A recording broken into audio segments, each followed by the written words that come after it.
Bonsoir à tous, bienvenue à Momentum en ligne. On est heureux de se retrouver ensemble pour louer Dieu, pour entendre un message percutant et pertinent pour nous en ce moment. Et on va simplement se lever et juste déclarer à Dieu combien il est majestueux, combien il est grand, combien il est fidèle. Est-ce qu'on peut juste fermer nos yeux? Et je vais prier, merci Jésus, parce que tu es là. Partout, Seigneur mon Dieu, dans chaque foyer, dans chaque famille, Seigneur mon Dieu. Tu poses ta main, Seigneur, maintenant, Seigneur mon Dieu. Tu reçois nos louanges, notre adoration, Seigneur mon Dieu. On veut vraiment se rappeler combien tu es bon, combien tu es puissant, Seigneur mon Dieu, et combien tu es fidèle, surtout, Seigneur Jésus. Seigneur, tu es majestueux, et ta création, nous-mêmes, Seigneur mon Dieu, on veut te louer, on veut t'adorer, Jésus. Amen.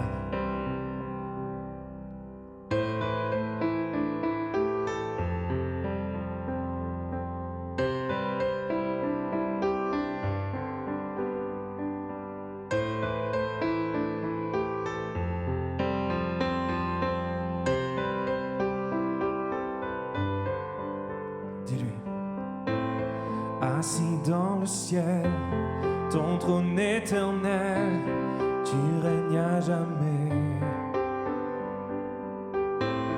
Vêtu de splendeur, entouré d'honneur et de majesté, les anges chantent à toi la gloire.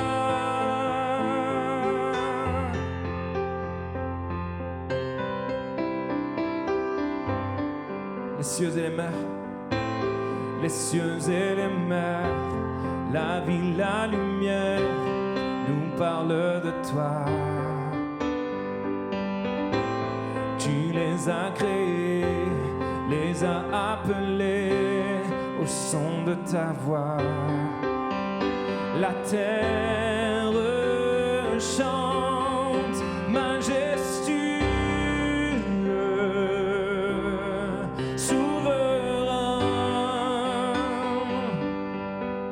Dieu tout-puissant,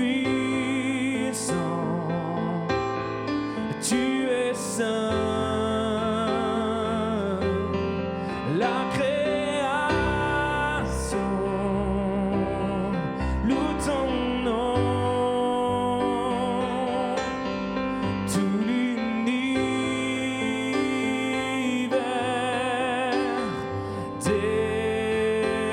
déclare à toi la gloire.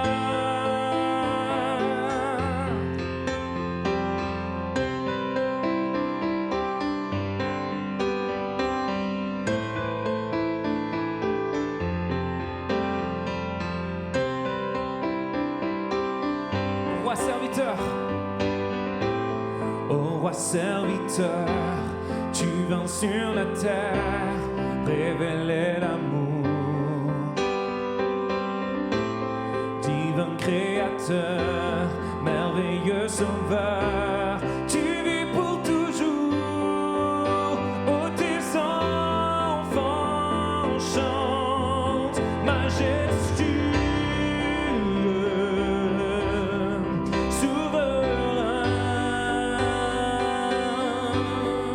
Dieu tout-puissant, tu es saint, la création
Quand je songe à l'infâme croix où Jésus fut meurtri pour moi, je vois ses mains, ses pieds percés, mon sauveur au bois attaché.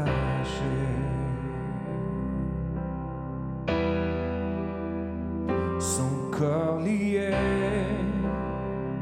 de larmes trempées dans le tombeau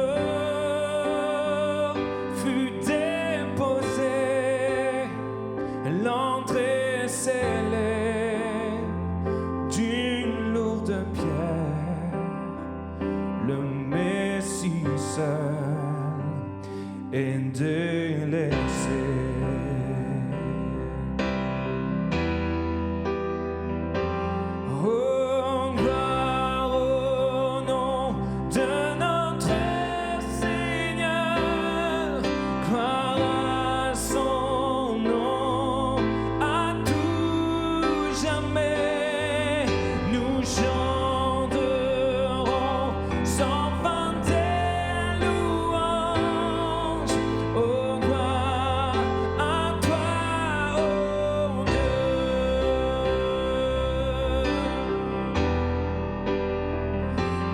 Au matin du troisième jour, le Fils des cieux est ressuscité.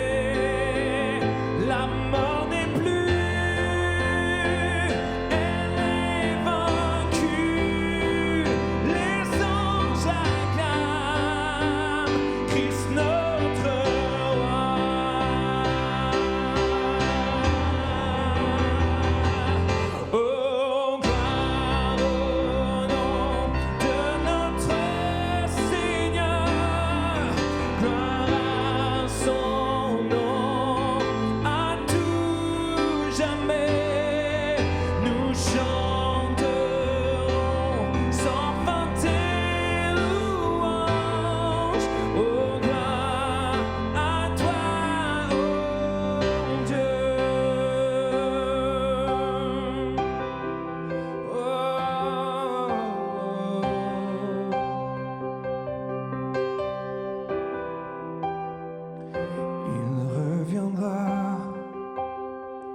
De blanc vêtu, percer la nuit, notre Jésus, et je serai parmi les saints, captive par sa gloire sans fin. Oh, viendra de blanc vêtu, percer la nuit, notre Jésus, et je serai parmi les saints, captive par sa gloire sans fin.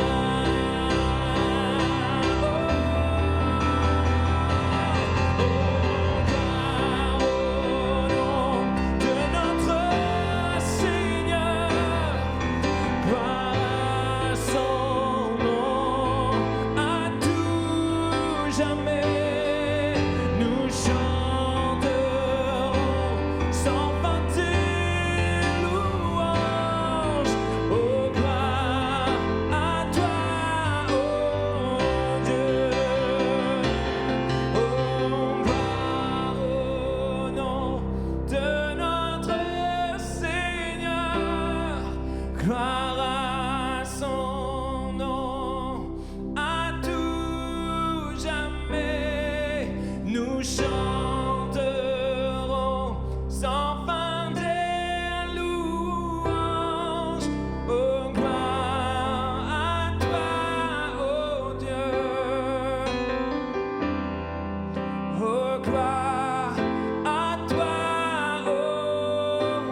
Reçois la gloire, Jésus.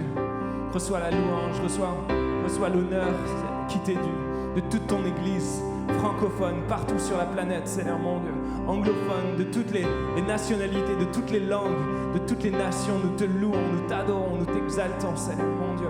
Reçois la louange, reçois la gloire de nos cœurs, Seigneur mon Dieu. Merci, Seigneur mon Dieu, pour ce moment. Merci pour ta présence et merci d'ouvrir nos cœurs maintenant à ta parole. Que ton nom soit glorifié, Jésus. Amen.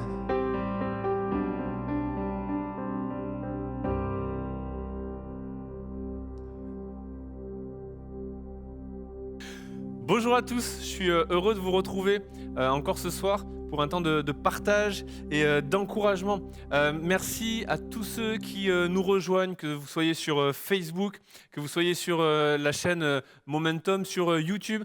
Vraiment, merci de nous rejoindre à chaque jour, à chaque semaine. Vous êtes de plus en plus nombreux. N'hésitez pas à vous abonner pour avoir les notifications et savoir quand une émission démarre, un direct démarre. Et puis, n'hésitez pas à partager cette vidéo, à transmettre le lien, à liker aussi. C'est pas pour nous flatter, vous le savez, vous l'entendez à chaque fois, mais vrai, ça permet juste à la vidéo d'être en haut dans le fil d'actualité et que ça puisse couvrir un plus grand nombre de personnes, qu'un plus grand nombre de personnes puissent être encouragées à travers cette vidéo. Également, juste vous rappeler que nous avons, pour tous ceux qui nous suivent, qui suivent Momentum en ligne, il y a le site internet, bien sûr, où il y a tout un tas de ressources. Mais nous avons aussi un groupe Facebook qui s'appelle la famille Momentum. Et on vous encourage juste à rejoindre ce groupe pour avoir accès à tout un tas de vidéos, de ressources en ligne pour vous, pour tous ceux qui nous suivent, qui sont la famille Momentum, soit ici localement à Bordeaux, mais que ce soit tous ceux aussi qui nous suivent en ligne. Vous avez sans doute vu le titre de ce message, Seigneur, étends mes limites. Et vous êtes dit, mais pourquoi ce message alors qu'on est enfermé entre quatre murs et que le gouvernement nous dit restez à la maison? Et je le dis, je le répète, un immense merci et une profonde reconnaissance sincère à tous ceux, toutes celles qui travaillent fort. Que ce soit au niveau de la santé, au niveau des commerces, au niveau scolaire. Merci à tous ceux qui se donnent et qui travaillent fort pour notre pays. Vous êtes nos héros, vous êtes dans nos prières. Dans le groupe d'ailleurs Momentum en prière, chaque jour on prend du temps pour prier pour vous, pour prier pour tant d'autres sujets. Mais le gouvernement nous demande de rester à la maison et on vous encourage à cela. Véritablement, nous-mêmes à l'église, on fait 95% de notre travail à la maison et puis tout en respectant bien sûr les consignes et les réglementations. Eh bien, le peu qu'on peut faire, qu'on ne peut pas faire à la maison, eh bien, c'est ainsi qu'on le fait. Mais la réalité, c'est le gouvernement nous pousse à rester à la maison. Et puis, je ne sais pas pour vous, mais c'est alors qu'on est comme privé de notre liberté que finalement, on se rend compte de la richesse que c'est de pouvoir faire un tour, le tour de notre patelin de maison et puis faire un petit footing de 1 kilomètre. C'est alors qu'on a l'impression qu'on réalise à nouveau, ou comme la première fois, le privilège que c'est de respirer l'air de dehors, de pouvoir nous balader, de pouvoir... Alors que naturellement, on ne le faisait pas spécialement et qu'en fait, on sortait de la maison, on allait dans la voiture, on allait au travail, on rentrait dans la voiture et puis on rentrait à la maison. Et puis là, c'est comme on est privé de ça et puis on réalise l'importance. Vous le savez, c'est lorsqu'on est privé de quelque chose qu'on se rend compte de la richesse de ce qu'on avait. Et je le crois, il y a cet appel à rester à la maison et rester à la maison, ça sauve des vies, véritablement. Mais il n'y a jamais autant cette prière à résonner en moi de « Seigneur, étends mes limites ». On est confiné à la maison et c'est important, je le dis, je ne me lasserai pas de le dire. Mais c'est comme, ça fait naître en plus ce soupir de « j'ai besoin d'aller dehors ». Et je ne sais pas comment ça va se passer quand le confinement va être terminé.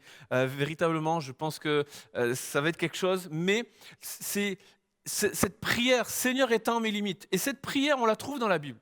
Dans un homme qui n'était pas confiné dans les quatre murs de sa maison, mais qui était confiné dans une souffrance, qui était confiné dans une douleur. Vous le trouverez dans 1 Chronique, chapitre 4. C'est un homme dont on ne connaît pas grand-chose dans la parole de Dieu. Seulement 2 versets sur lui, quelques versets sur lui. C'est Jébetz ou Jaébetz ou Yébetz, peu importe comment vous le dites, mais cet homme dans la parole de Dieu, son nom signifie littéralement souffrance. Vous le savez, dans l'Ancien Testament, dans la parole de Dieu, les prénoms n'étaient pas donnés au hasard.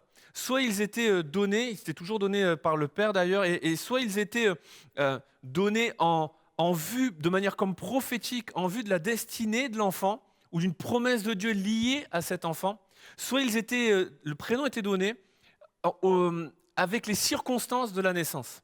Et la parole de Dieu, on ne connaît pas grand-chose sur cet homme, mais la parole de Dieu, ce qu'elle nous dit, c'est que lorsqu'il est né, ce petit garçon a fait souffrir sa maman au moment de l'accouchement. Et parce qu'il a fait souffrir sa maman, eh bien, sa maman l'a appelé souffrance.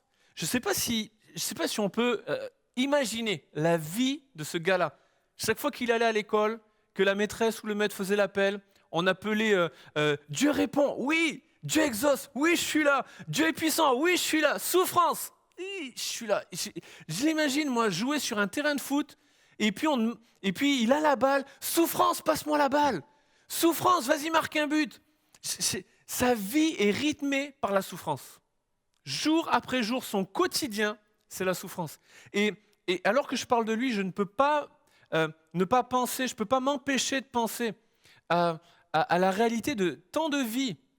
Aujourd'hui, alors qu'on est confiné à la maison, et même sans être confiné à la maison, parfois c'était déjà notre réalité, eh bien la souffrance qui est là, constante, quotidienne à la maison, la souffrance d'une maman qui souffre, le papa qui est parti, ou le papa qui est là et puis qui est présent physiquement mais absent complètement du foyer, ou une maman seule avec ses enfants, et puis la souffrance est le lot quotidien.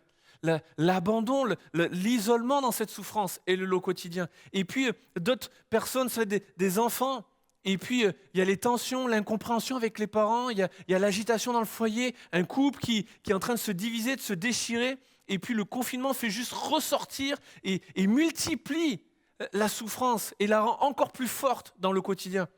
Des enfants, des foyers qui grandissent dans des quartiers où personne n'a envie d'aller, où même la police ne va plus. Et ces enfants, ce quotidien, ces murs de béton qui leur rappellent qu'ils ne sont juste pas nés au bon endroit, qu'il n'y a pas d'espoir, il n'y a pas tant d'avenir que ça pour eux parce qu'ils ne sont juste pas nés au bon endroit. Avec mon épouse, on a eu l'occasion d'aller dans des pays en mission en Inde, au Bangladesh. Et je me souviens, il y a 2 ans en arrière, lorsqu'on a visité le camp de réfugiés des Rohingyas, quand on a été dans ce camp de réfugiés, pour apporter de l'aide, pour apporter le réconfort qu'on pouvait apporter, pour tenter d'être une lumière qui brille au sein de ces ténèbres. Croyez-moi que quand vous êtes dans ce camp, quand vous êtes entouré, il y a 1 million de personnes dans ce camp qui vivent dans des conditions qui sont impensables, innommables. Et alors vous êtes là, et qu'il y a des enfants qui grandissent là-dedans. Comprenez que la souffrance, c'est un lot quotidien. Et pour moi, c'est comme si chacun d'eux portait cette identité, sans porter ce prénom, mais porter cette identité, cette marque de la souffrance. Et ce petit garçon, quotidiennement, entendait la souffrance, voyait la souffrance, et lui finissait par souffrir. Et il va faire cette prière à Dieu. Seigneur, que tu étendes mes limites, que ta bonne main soit sur moi, que tu me protèges. Si tu me protèges du malheur, en sorte que je ne sois plus dans la souffrance. Et Dieu va exaucer. Dieu va lui accorder ce qu'il avait demandé. Et cette prière, Seigneur, étends mes limites, en sorte que je ne sois plus dans la souffrance. Dieu lui a accordé, et ce qui est interpellant pour moi, c'est que on le sait dans l'Ancien Testament, même dans le Nouveau, Dieu va prendre des personnages de la Bible et puis il va changer leur prénom. Et en changeant leur prénom, il va changer leur destinée. Il va faire évoluer leur destinée. Par exemple, un Osée qui devient Josué, un Abraham qui devient Abraham, des hommes qu'il va prendre, un Jacob qui devient Israël, et des personnages, Simon qui devient Pierre, Saul qui devient Paul, et des gens qui vont changer, Joseph qui devient Barnabas. Les exemples sont nombreux. Dieu va prendre des personnes, et en changeant leur nom, il change leur quotidien, il change leur destinée. Et Jabez, souffrance, moi quand je vois cette prière et que Dieu accorde ce qu'il avait demandé, je m'attends à ce que cet homme s'appelle bonheur, s'appelle joie, s'appelle plénitude, s'appelle allégresse, j'en sais rien, mais qu'il ne s'appelle plus souffrance. Et pourtant, Jabez c'est toujours appelé Jabez. Souffrance c'est toujours appelé souffrance. Mais Dieu a exaucé, souffrance ne souffrait plus. Et j'aimerais nous encourager aujourd'hui, c'est possible. Alors que le quotidien appelle toujours la souffrance, alors que le quotidien nous ramène toujours à la souffrance de ne plus souffrir. En faisant cette prière, Seigneur, étends mes limites. Alors vous allez me dire, mais comment est-ce possible dans ce temps de confinement ? Eh bien, j'ai réfléchi à ça, j'ai beaucoup prié pour ça, et puis ça me travaille depuis plusieurs jours. Mais je me suis dit, mais est-ce que finalement, pour que je vois Dieu à l'œuvre dans le confinement, est-ce que je le vois ça dans la Bible ? Et dans l'histoire du peuple d'Israël, lorsque Dieu va donner la loi à Moïse et qu'il va donner toutes les réglementations, les principes et les choses autour de la loi, il va inviter le peuple à célébrer des fêtes. La fête de Pâques, la fête des moissons, etc. La fête des prémices et tout cela. Et une des fêtes en particulier, c'est celle qu'on appelle la fête des tabernacles, ou la fête des tentes, ou la fête des cabanes. Et en fait, Dieu demandait à son peuple, pendant une semaine, entièrement, de quitter leur foyer, de quitter leur maison, et d'aller habiter sous des tentes. Et le but, le désir de Dieu, c'est que son peuple se confine pendant 7 jours, alors nous ça dure plus que 7 jours, mais pendant 7 jours, que le peuple de Dieu habite sous des tentes, pour 2 raisons. La première, c'était se souvenir de la sortie, de la délivrance de l'esclavage et de la sortie d'Égypte avec Moïse. Se souvenir que pendant des années entières, son peuple avait erré dans le désert et habité sous des tentes. Se souvenir que dans cette période difficile, compliquée, avec l'environnement du désert, que dans cette période, Dieu avait été une source pour son peuple, que Dieu avait été un Dieu de provision pour son peuple, que chaque jour la manne descendait du ciel et que chaque fois que le peuple avait soif, il y avait l'eau qui jaillissait du rocher pour eux. Et Paul dit, ce rocher qui lui suivait, c'était Christ, aux Corinthiens. Et il fallait se souvenir de ces choses-là. Et la deuxième raison, c'était de transmettre cet héritage aux générations futures. Que les parents transmettent cet héritage à leurs enfants. Et j'aimerais vous dire que dans ce temps où nous sommes confinés, c'est un temps propice, favorable, pour nous souvenir que Dieu est notre source, que Dieu veut pourvoir à nos besoins. Le miracle dans le désert pour le peuple, c'est que la manne descendait du ciel. Et je crois que dans ce moment si particulier, si douloureux, si rempli de défis, eh bien Dieu veut faire descendre du ciel une manne pour chacune de nos vies.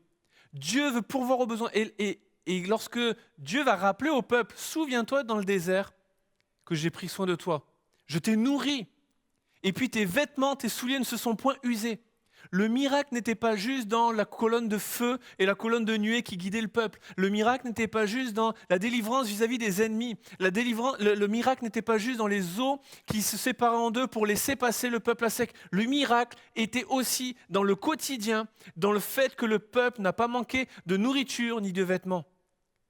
Et aujourd'hui, quotidiennement, dans le quotidien de notre vie, et si le quotidien, c'est, comme Jébet, c'est la souffrance, dans notre quotidien, Dieu veut être ce Dieu de provision. Et de la même façon que l'eau jaillissait du rocher, Dieu veut être cette source d'eau vive pour nous. Mais l'invitation que j'aimerais nous lancer, l'encouragement, en particulier à tous les parents, c'est de prendre ce temps où on a plus de temps avec nos enfants. Je ne sais pas si on le réalise, mais moi je le réalise, je suis papa de 4 filles avec mon épouse, nous avons 4 filles et je le réalise pleinement que les maîtres, les maîtresses passent plus de temps avec mes enfants, avec mes filles, que moi-même. Si j'enlève toutes les heures où elles dorment, parce que oui, il faut quand même qu'elles dorment, et si j'enlève ces heures-là, elles passent plus de temps à l'école qu'avec moi. Et dans ce temps où finalement la chose s'inverse, et où j'ai plus de temps avec elles, qu'est-ce que je vais semer pendant ce temps-là ? L'invitation, le peuple devait se confiner dans une tente pour transmettre aux générations futures un héritage de foi. Un héritage où Dieu était un Dieu de provision, où Dieu était une source, où Dieu était un Dieu de délivrance. Et si on prenait ce temps-là pour se rassembler avec les enfants, et je sais que ça peut résonner comme un très grand défi selon les situations. Et je veux prier pour vous. Et si c'est votre cas, vous pouvez le mettre juste en commentaire. Il y a des gens en ce moment qui prient pour vous, qui vont prier pour vos besoins. Mais j'aimerais vous encourager dans ce temps-là à transmettre, à prendre du temps et peut-être raconter comment vous avez rencontré Jésus, comment Jésus a transformé votre vie, les expériences qu'il vous a fait vivre, les miracles qu'il vous a fait vivre dans votre désert, et de transmettre cet héritage de foi, cet héritage spirituel à nos enfants dans ce temps de confinement. Dieu le désirait pour le peuple et c'était propice à cela. Mais pas que, parce qu'on pourrait se dire c'est pour l'ancienne alliance. Et j'aimerais encourager les leaders à le faire aussi avec vos équipes, de profiter de ce temps-là pour avoir plus de discours et de partage de cœur à cœur avec vos équipes. Mais ce n'est pas juste pour l'ancienne alliance. Ce n'était pas juste pour Moïse et le peuple d'Israël. Ce n'était pas juste pour l'époque des rois et des prophètes. Jésus, dans Jean au chapitre 7, va montrer un désir ardent de célébrer la fête des tabernacles, la fête des cabanes. Et alors qu'il va se rendre à Jérusalem pour la fête, voilà que le dernier jour, le jour qui était le plus festif, le plus, le plus important de la fête, le plus cérémonieux, c'était ce jour où le peuple, les gens, les familles sortaient de leur tente pour aller vers l'extérieur de la ville, vers les puits, et prendre l'eau du puits, pour se souvenir que l'eau jaillissait du rocher, et qu'il y avait ce miracle pour le peuple. Et alors, dans ce contexte si particulier du dernier jour, Jésus dans le temple, il enseigne avant que les familles aillent faire cet acte symbolique d'aller vers l'eau du puits, ils se rassemblent, ils vont dans le temple, et puis là Jésus se lève et il dit « Je suis la source d'eau vive ». Et aujourd'hui, il n'y a pas à aller vers un rocher pour que l'eau jaillisse, Jésus est cette source d'eau. Et j'aimerais le dire à quelqu'un, au moins une personne, s'il n'y a qu'une personne qui doit entendre cela, eh bien, ça sera pour cette personne. Mais Jésus veut être cette source d'eau pour toi dans ce temps si particulier. Jésus est la source d'eau vive, mais plus encore, c'est que alors que Jésus se révèle comme il est la source, celui qui croit en moi, dit Jésus, des sources d'eau vive jailliront de sa vie. Non seulement il est la source de vie pour quiconque a soif, littéralement, c'est quiconque ressent douloureusement le besoin. Et je m'adresse encore une fois à tous les djebets. La souffrance est là et puis tu ressens douloureusement le besoin, viens à Jésus. Jésus est la source pour quiconque a soif, pour quiconque ressent douloureusement le besoin. Mais celui qui vient s'abreuver à cette source, celui qui vient prendre cette source, qui vient à la source, celui qui croit en Jésus, des sources d'eau vive jailliront de sa vie. Autrement dit, Jésus veut nous rappeler qu'il est la source, il veut et il va prendre soin de nous. Comme le peuple qui n'a manqué de rien dans le désert, vous ne manquerez de rien, Jésus est la source, mais plus. Jésus veut nous faire comprendre que dans ce temps où nous nous rassasions de la source, nous allons nous transformer en une source d'eau pour ceux qui sont autour de nous. Et de ce qui va se passer ici dans notre maison, dans notre cœur, dans notre foyer, des sources d'eau vont jaillir et nos limites vont être étendues. Djebet a fait une prière toute simple pour ne plus souffrir. Il n'a plus souffert et ça aurait pu rester dans le cadre de sa maison. Sauf que aujourd'hui, c'est dans nos Bibles. Afin que ça sorte, ça étend les limites de sa maison, mais ça transcende les générations, ça traverse les générations, ça vient jusque dans ma maison à moi. Il est possible, Seigneur, étend mes limites. Et dans cette situation, je le crois, ce que nous allons vivre dans notre maison, si nous venons à Jésus qui est la source, si nous venons nous abreuver à la source qui est Jésus, nos vies vont se transformer en source pour ceux qui sont autour, pour nos voisins, pour notre fils, notre fille, qui vit dans la maison, pour le tonton, la tati, le cousin, la cousine, que nous n'avons jamais le temps d'appeler, que là nous pouvons appeler plus régulièrement, nous pouvons devenir une source pour leur vie. Notre voisin, notre collègue de travail, lorsqu'on va se retrouver sur nos lieux de travail, les parents des autres enfants à l'école, les familles dans les quartiers, la caissière à notre centre commercial, l'hôte de caisse, celui qui fait la sécurité, notre médecin traitant, toutes ces personnes qu'on s'est finalement habitué à voir. Si nous venons nous abreuver à Jésus qui est la source, alors des sources d'eau vive, nous allons nous transformer en une source. Et c'est un principe qui est profondément important. Jésus est la lumière du monde et alors qu'on reçoit cette lumière, nous devenons la lumière du monde. Eh bien c'est pareil, Jésus est la source. Et alors que je vais m'abreuver à la source, je deviens une source d'eau vive pour ceux des fleuves d'eau vive, des courants forts d'eau vive jailliront de notre vie. C'est impossible d'arrêter un fleuve. J'habite Bordeaux depuis des années, impossible d'arrêter le cours de la Garonne. Impossible. Et ça vient de loin et ça va jusqu'à l'océan.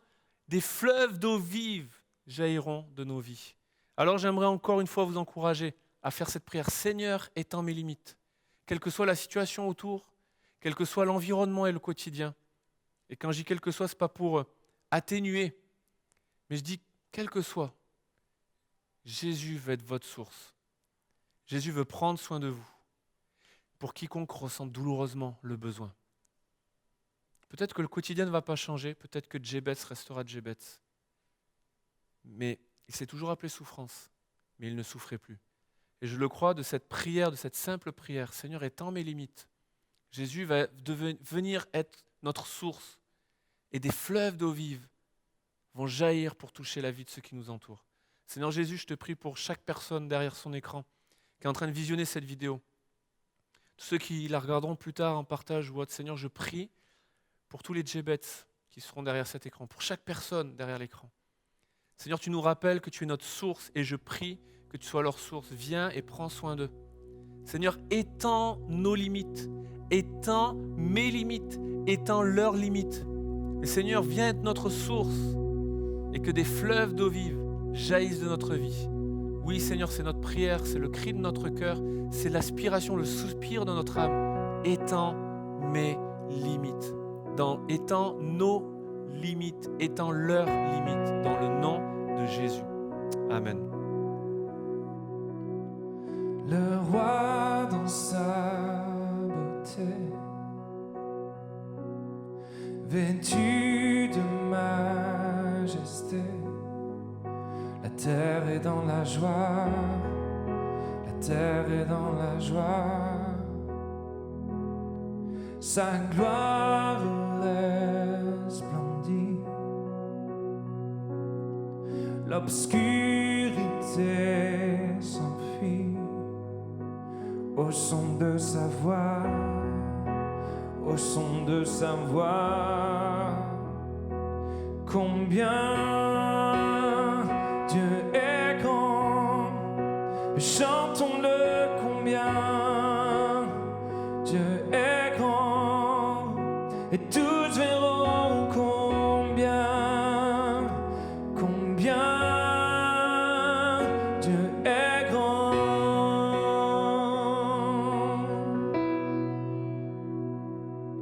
Car d'âge en âge il vit, le temps lui est soumis, commencement et fin, commencement et fin, céleste Trinité, Dieu d'éternité, il est l'agneau divin, il est l'agneau divin. Combien Dieu est grand, chantons-le combien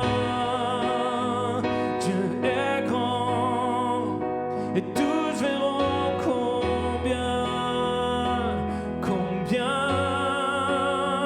Dieu est grand.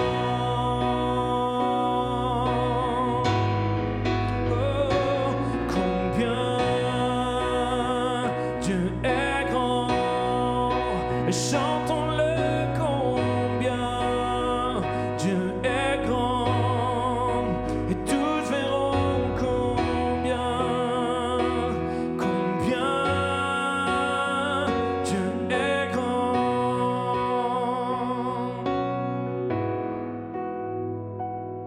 Son nom est tout puissant, il est digne de louange. Je chanterai combien Dieu est grand.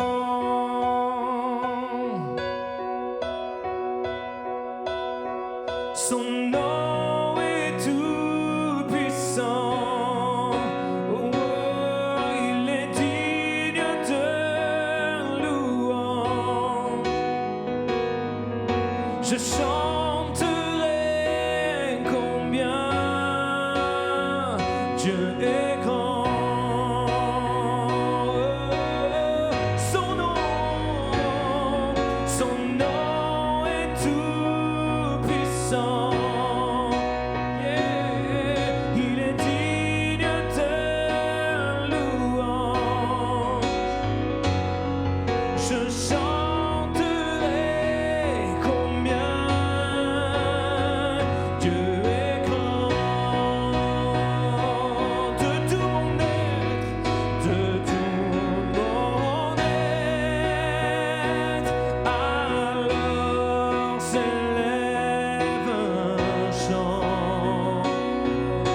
Il est digne de louange.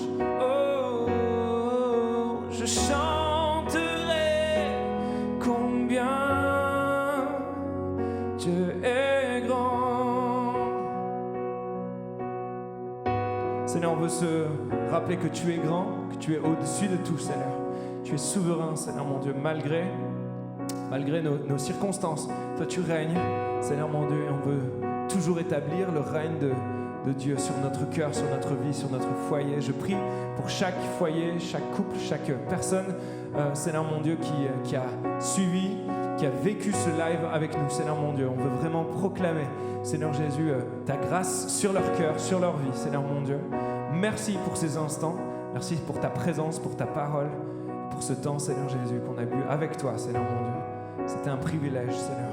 Que ton nom soit glorifié, Jésus. Amen.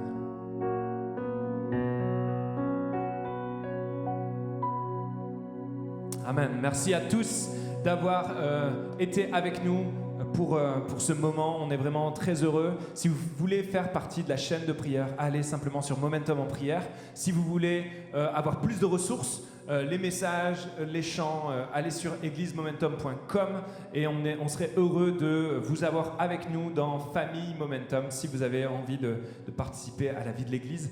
Que Dieu vous bénisse les amis. À bientôt. Salut, bye.